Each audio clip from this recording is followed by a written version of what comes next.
We are blessed to present one of these insightful lectures entitled Master Tells Stories, Part 1 of 2, on Between Master and Disciples, given in English on August 23, 2007 in Paris, France.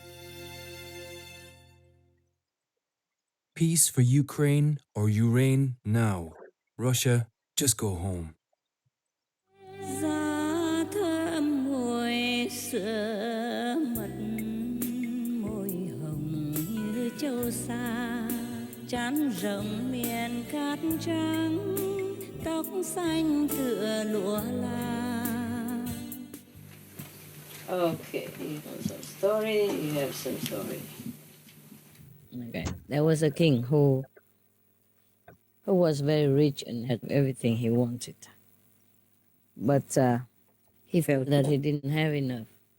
So he asked his wise advisor to give him a ring or give him something, a ring or a bracelet that has a very, very special effect. Like if he's happy and he wears that ring or the bracelet, then that will make him sad. And if he's sad and he looks at the bracelet, then it makes him happy. Just like the thermal flask. Keep hot things hot and keep cold things cold. Oh, the wise man didn't know what to do. It seemed a very difficult proposition, no? Or not? What would you do? What kind of bracelet to give the king? He's a king, you don't give, you die. Eh? So what kind of bracelet would we give that kind of king? What do you think? Tell me, you are the wise man. Huh? No? Don't know? Don't read books. It's in the book. Okay. Yeah, they met each other. Yeah, they went to a meeting with each other and they decided they would make him a bracelet with an inscription on it. What kind of inscription? You already told the story. You heard the story? Similar. You talked about it. You put down something like everything passes. These two shall pass. These two shall pass. Yeah. So when he's happy, he looks at it and he knows, oh, it won't last anyway. So he becomes sad. And when he's sad, he looks at it. Oh, even the sadness will go away soon. So he'll be happy again. Maybe we should make these kind of bracelets for sale. Everybody should have one, eh? Yeah. And we know the ephemeral nature of life, huh? Actually, that was a similar story, but it was a different story. There was a kind of Sufi master, you know? Or you say yogi, whatever, one name, huh? He was doing very well, and he had a lot of money, and he had a beautiful mansion, a beautiful garden and all that. So one of his friends visited him and said, wow, you are doing well, sir. You have a big mansion, a beautiful garden, all kind of people to help you, and everybody respects you so much. And he said, oh, this shall pass. And a few years later, that friend came back. Oh, the Sufi master didn't have any more money, didn't have a house anymore, no garden, no assistants, servants, helpers, no car, no horse, people, nothing. And he was living on the side of the street in a small thatch hut, a grass hut or something, living from hand to mouth. So the friend was very surprised and said, how come you are reduced to this state? Also, the Sufi master said the same thing again, this shall pass. And a few years later, the friend came back, the master had a house again, a nice garden, a lot of assistants, a lot of horse people, a lot of trees, a lot of cars, a lot of people coming in and out, and everybody respects him again, and he's doing well again. So the friend didn't want to say anything anymore. What if he says something and he says, this too shall pass, you know, then he might not have anything anymore. So in case you feel very miserable about the 10 condition outside and the lack of luxury bathroom, think about that. Yeah, who knows? This too really shall pass, no? In a few days you go home, you have your own bathroom. It's not true? Yeah, okay, so. Are you okay? You complain? Anybody complains? Seriously? No? Good boys. Good boys, good woman. Okay, good. We should always be prepared, you know, because life is never the same. Yeah? So, like I said to the Supreme Master TV people, you have to do well. Yeah? You have to listen to what I say. Yeah? And do it in this direction. Yeah, train yourself. In case I die, you have to continue in the right direction. Hmm? They say, oh, Master, you won't die. How do you know? Yeah. If I don't die, then it's good. Yeah, for you. But if I die, you have to continue in the right direction, you know? In the beginning, if you don't listen to me, later on you will, you know, go astray from our path, and it's no good, is it? Huh? No. Okay.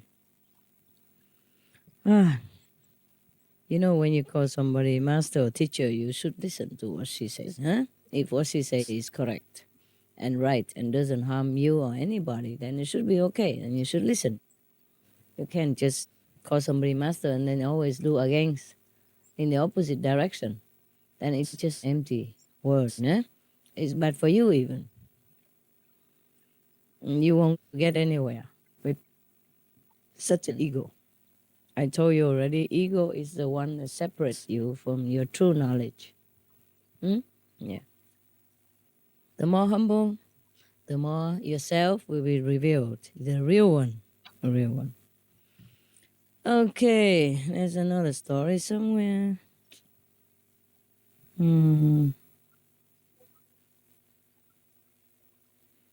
Okay, this is what it is. This is a story of one of the Arabian people. There's a man called Mohammed, son of Isa. He was one of the very good friends of a commander of the religious order at that time. It means big time, you know. He was a big one and always very wealthy and respected by everybody. And he could think very well. He could talk very well. He had eloquence. Yeah. So he was above everyone else at that time. One day he was riding on his horse person. The horse person was bedecked with all kinds of beautiful cloth, beautiful carpet, you know, and gold, silver, cling, cling. And accompanying him were a lot of attendants, yeah, and everybody worshipped him, praised him, and it looked a very grand procession. So the people asking each other, who is this man? Who is this man? So dazingly bedecked, so well mounted, so rich, so magnificent. Yeah. And then one of the old women who was hobbling along said, oh no, that is a poor man. He is not rich because Allah has denied him the favor. That's why he has such a vanity. After hearing this, Muhammad, the son of Isa, dismounted at once from his gorgeous horse person and admitted that indeed this was his condition. And from that moment, he abandoned all desire for outward show and wealth and lived a humble and simple life devoted to God's knowledge. Ah, lucky guy. Lucky guy that he knows he has a problem. Yeah. The one who knows he has a problem will be cured of problems. Yeah. The one who thinks he doesn't have problems, yeah, dies with problems. Did I tell you the story about the guy who is very rich and he wanted to stay a little longer on earth, but the angel of death didn't let him? No? Okay. Now we tell the story. Similar story, you know. Today we talk about jokes, laughter, and money. Terrible old subject. What a master. Yeah, that's all you wanted to hear. Money and one of those things. No, I'm kidding. There was a guy who was very, very rich, but he was very stingy. Yeah? A miserly man. So when he died, he had hundreds of thousands of dollars at that time, gold pieces. Yeah. He had a lot of houses, a lot of land, a lot of buildings, and he rented them out and collected more money all the time. You know, landlord. And then he was thinking to himself, okay, now I have everything. Maybe I should just relax for a year, you know, and not think, making money anymore. Huh? My God. If a miserly man can think like that, he's already a little enlightened, huh? So he started stopping, doing business to relax for a year. But as soon as he wanted to relax like that, to live comfortably, easily, leisurely, and then the angel of death came and dragged him away. Oh, he was very, very afraid and reluctant to part with life and all the money and the wealth that he had accumulated. So he said, oh, please, please, let me live a little longer to enjoy, a little bit what I have been working for. The angel of death said, nope. And then later he wanted to bribe him. He said, okay, if you let me live, yeah, 1 more month, I will give you 1/3 of my possessions then. How about that? Do you think the angel of death would be tempted by that? Think he can make use of his money? Oh, no, you are so wise. So the angel of death say what? What did he say then? Huh? What? He had no use for this material He wealth. just said nope. One word. Nope. So the poor miserly man tried still to bribe him and said, okay, if you leave me maybe to live 2 more weeks, then I give you half of my possessions. How does that sound? The angel say what? Nope. Nope. Not interested. Just nope. Okay. And then the man still argue, okay, please, just let me live 1 more day. Yeah? And then I will give you all my possessions. Now he realized that even if he dies, he won't be able to use any of this anyway. So might as well give it all to him to live 1 more day.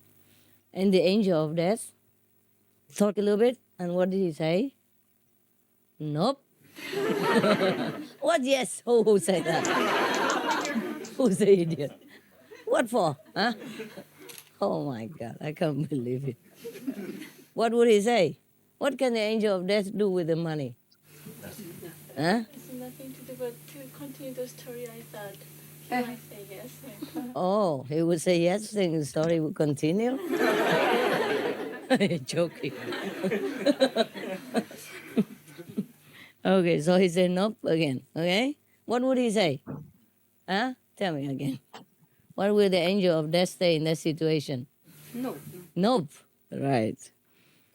Now the miserly rich man realized that with all his wealth, he cannot buy anything at all at the time of death. So he said to the angel of death, okay, I understand now, but please let me live just a few moments longer so I can write something down. Yeah. So the angel of death said, okay. Simon said yes. So he sat down, grabbed a pen, got a notebook, and wrote down something like, man, he didn't say woman, Sorry. Man, make use of your life.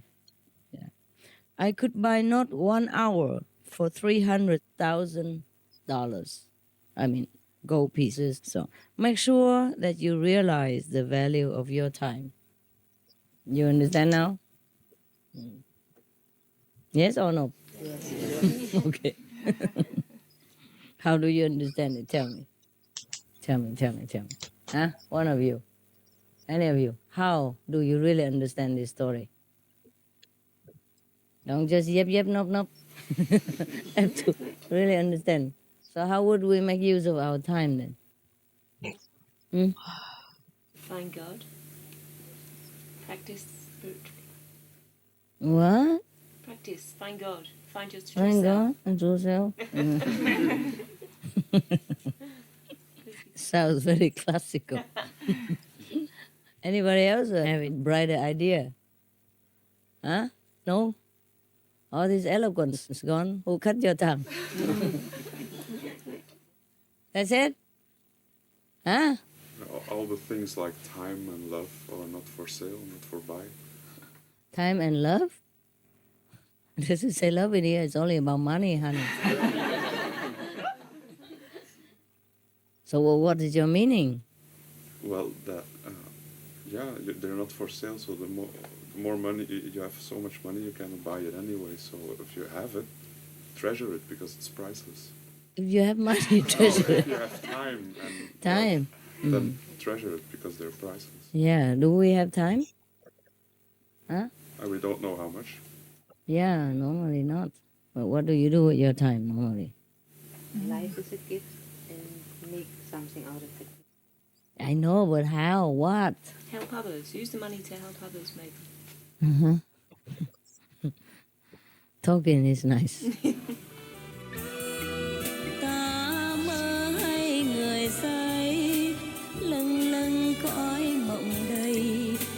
Ngày đi rồi đêm tới, hãy tâm hồn ngây ngây. Actually, it's getting better, you know. Even the Pope is helping somebody in Peru. Had he done that before? I mean, personally, like that? Huh? Yes? It's the first time I heard it, but maybe I didn't hear much before. Normally, they just, maybe they have it over there, they do something or not do it. But this time, the Pope is sending his aid to Peru. Huh? The Pope. We didn't hear about that. No, we didn't.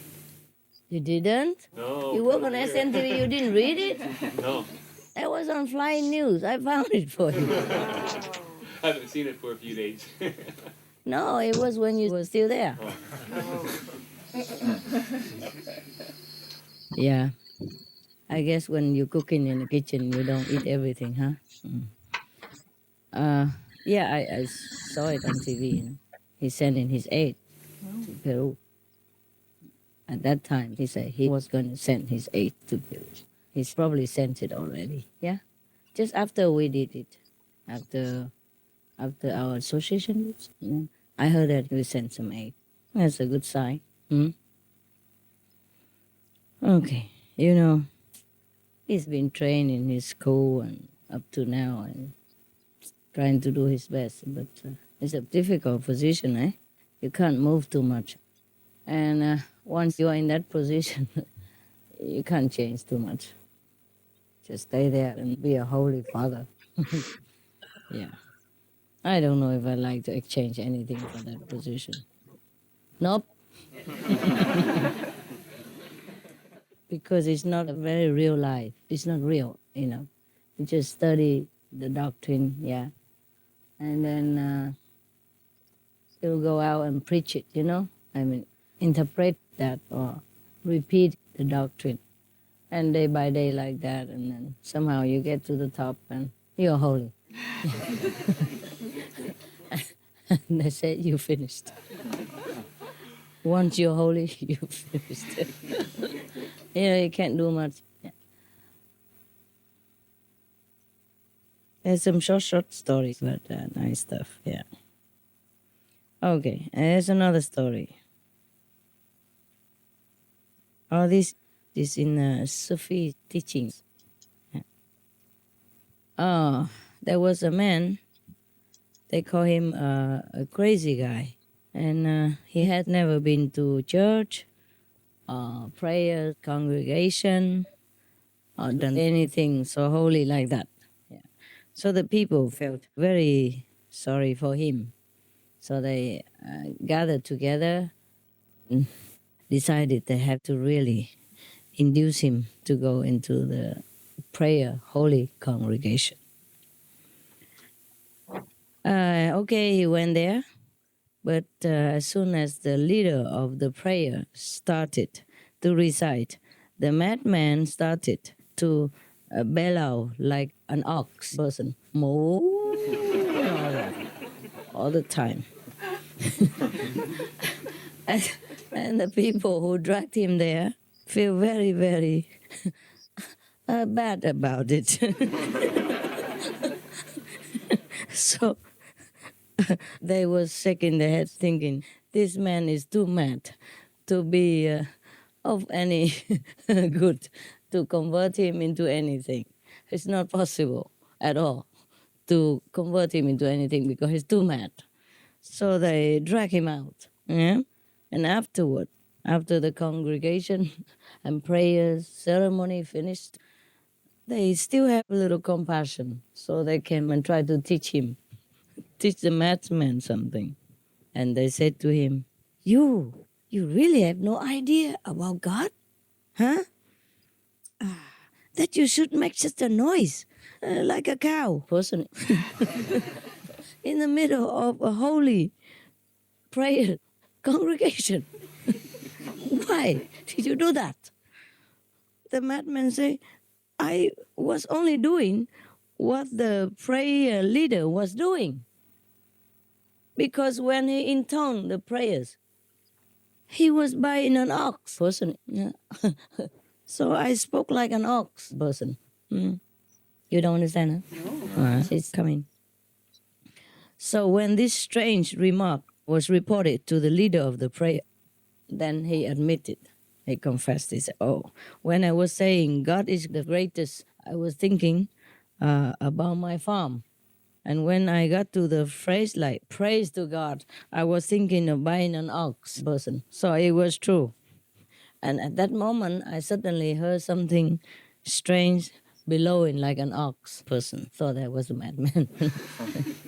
So do you understand what it is? Yeah? No?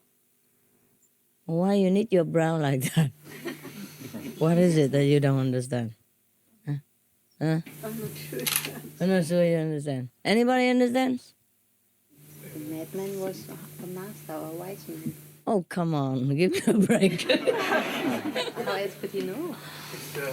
Just reciting the words is not enough. Your heart has to be in the same place. That's right. That's right. Now, people think he's a madman, but maybe he's not. You see? He's just not like them. So they think he's a madman. Whoever doesn't go into such a congregation, doesn't go into the church, doesn't offer prayers together with everybody, they think he's mad. And they are trying to convert him, take pity upon him, want to save his soul, save his understanding about God and all that stuff. Love thy neighbor. But this madman actually, he could not bear it, you know. If he goes in there, he would moo like a cow person. Because probably that's what they do. Or another day, maybe he would chip like a bird person. If if the prayer leader was thinking of buying a bird person or feeding the bird or something, then maybe he just attuned to that. So because he's so sensitive, yeah, he can see through people's hearts, and people think he's a madman, yeah, because he doesn't do what they do, like going to the church and singing out loud and praying like those people. Hmm? Yeah, and those people were supposed to be very holy, leader of the group and priest and all that, but they did not truly concentrate on what they were doing. That's what it is. So the bottom line here is that it's your heart that counts. Yeah? Okay. Yeah, you can go to the church, but then you have to concentrate. Huh? The same when you go on retreat and all that. If your energy, your mind is not concentrated on here, then you will be a kind of disturbance, because our energy has to be like one, you know? Everybody one goal, and everybody has to think in the same direction, concentrate and let go of all the mundane stuff. But if your mind is not set on that, then you will be like a sore thumb. You're sticking out and disturbing other people. You know, the sensitive ones. The non-sensitive, maybe not, but the sensitive ones, maybe. Because you're not one with what you're doing. You're not one with the congregation. You are here, but you're not here. Yeah? Anyway, sometimes I see people stick their head through the window there, but they're not really looking at me. After a while, I look at him. He's not there. He's looking, hoping the cloud will fly through the ceiling or something. Looking at the ceiling, you know, or the scaffolding, something like that. So what's the point of sticking the head through the window there? Like the customer of the barber today, how long is the wait? Make sure that the barber is busy and then he's doing something else. Sometimes I tell you as a joke, but in reality it's like that. Some people don't concentrate on what they're doing. They don't value what they have got, you know? Sometimes come in just for fun or just to be in the crowd or just to spot a blonde or something, who knows? Or maybe a choco. Are you looking for a choco? Yeah. So this is like a funny thing that we have read, but it can apply to us also. Of course, sometimes your mind wanders. Your mind wanders. It's normal sometimes. But it's not like you come here with that intention on purpose. Come here just to be in the crowd or to have fun, or why not? You know, or nothing better to do, or bored, or something like that. Do you understand me? Yes. Yeah? Then it is very bad for you and bad for other people as well. You come here and you ruin the good atmosphere of other people who have been working hard to achieve it. Yeah? You come here with a low intention, and it's very disturbing. It can be like piercing your skin, that kind of energy, or very disturbing. Like you would touch people with your hand, or pulling them, or punching them, or poking them, things like that. Is that disturbing? Disturbing like that. I mean, almost physically like that, and make people feel not right, agitated. So sometimes, even though you see the person doesn't do anything, but that's only physical. Yeah? If you see what he's doing inside, then it's the worst thing you can see. Because sometimes people's minds are very, very coarse, not very pure. And it can be very disturbing, especially when all things are calm and pure in a retreat like that. Then you can feel it more acutely. Like if the brother's clothes are white, if you just sprinkle a drop of ink on it, it will show right away because it's white. So like in the retreat, the atmosphere is very pure and quiet. And if one or two or three or four of you are not pure enough or came here with the low motive, just to join the crowd and things like that, or something else in the head, then it's very, very disturbing for other people. And for me also, of course. And these things you don't see. These things you don't see. If somebody like stabs somebody with a knife, then you see it. It's blood coming out and people are screaming and you can see the wound. But if somebody does similar things with the energy, you don't see. That's a problem. But do not think that stabbing with a knife is worse than the thing with the energy. No. The energy stabbing is worse because nobody sees it. And no sympathy, nothing. If you should stab somebody in the arm and it's bleeding, everybody would come, oh, sorry, what's wrong? Let's take her to the doctor. Let's help her. Let's be careful. And everybody take care with tenderness and all that. But if you are disturbing people with your low energy or coarse energy, nobody sees anything. And when that person gets agitated or something, you blame that person. You say, oh, why you get mad for nothing? Nobody did anything to you. Because the energy is the thing you cannot see. And sometimes you can see, it depends on how open you are. So make sure your inside is clean, okay? Not just the clothes, not just washing your face every day, but wash inside. Huh? And if you have any low motive to come here, you better check it out and change it. Any questions? No. Okay, good. You know, I just forgot one joke in that book. I don't know how. I forgot it. So maybe I'll tell you. It's getting too serious. We gotta joke a little. You know, there were two people who went on a blind date. You know what a blind date is, yeah? Sometimes in a computer, my name is so and so, how tall, how big, I'm looking for a man or a woman, blah, blah. And of course, they don't know each other very well.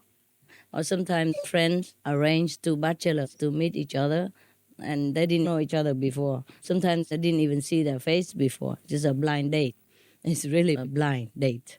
So there were two people who went together on a blind date, a man and a woman, of course. And after a while, they were so bored, you know, it's a boring blind date.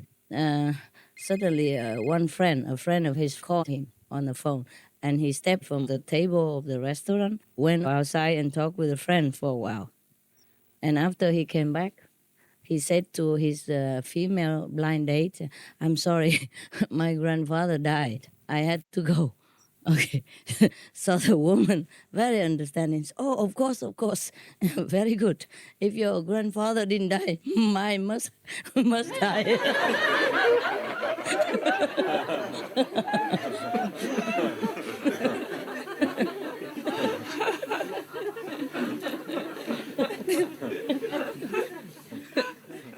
Good, huh? Okay. I thought there was a very good one. Okay. All right, then. Meditate again or sleep, whatever. Are you okay still? Yes. Not very tiring sitting all day, all night? No, It's okay. No? it's getting really good now. Truly? Yeah? Uh-huh. You all have the leaning, that's why, right? The sleeping has been good, right? No, actually, only when I'm in here with a lot of light and a lot of people and you don't meditate, so your temperature rises up. But if you're alone in here, you know, without the interference of this woman and no light, then your temperature sinks down and then you're very calm, just the right temperature. Yeah, this weather is very nice, really. It's just very nice. The first day I came, I felt so nice, so peaceful. Okay, have a good night. Sleep, good sleep. Okay, thanks. Remember, God, you are divine. Have a good night.